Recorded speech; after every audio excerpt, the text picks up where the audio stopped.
Hello, hello, students! Na aula de hoje, nós vamos estar trabalhando sobre there is e there are.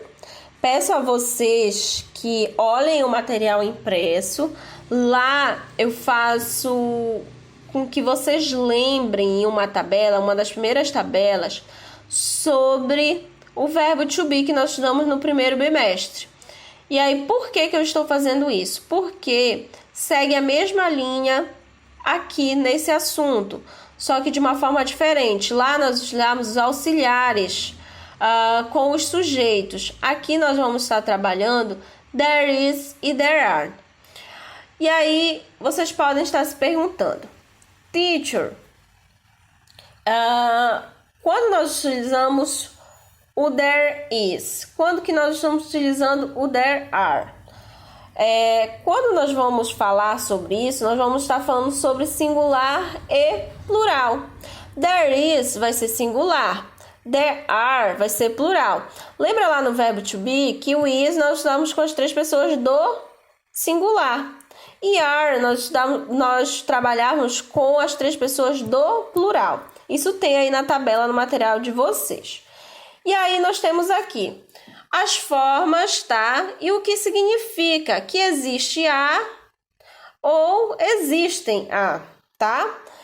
E aí nós temos o exemplo aqui do there is a boy in the room. Perceba, quando eu uso there is, eu estou falando de singular. Então, automaticamente, eu já sei que é o quê? Um menino. Quando eu uso o there are two beds, nós estamos falando o quê? De duas camas. Então, eu estou utilizando o plural, que é o there are. E aí, nós vamos estar falando aqui sobre a forma negativa, interrogativa e a afirmativa. E aí, para trabalhar isso, vocês vão ter que saber se é singular ou plural. E aí, nós temos o there is a book. Por que is? Porque nós estamos falando do livro, tá? E o there are three books, porque nós estamos falando de três livros, então nós vamos estar utilizando o there are. Quando chega na negativa do there is, perceba que como nós estamos falando negativa, nós vamos ter que utilizar a partícula de negação not. Depois de quem? Depois do is ou do are, dependendo se ele está no plural ou no singular. Então, fica there is not a book. There are not any books. Lembrem, gente, sempre dessa posição em relação à negativa. O not não pode vir entre there, not is. No, tá? É incorreto.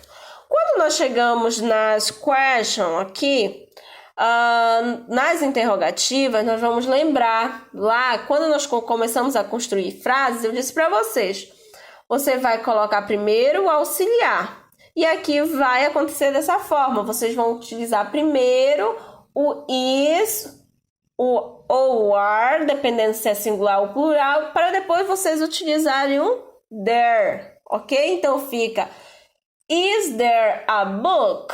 E não esquecendo, gente, o ponto de interrogação. E aí nós temos are there any books? Ok? Qualquer dúvida vocês podem estar perguntando. Bye, bye!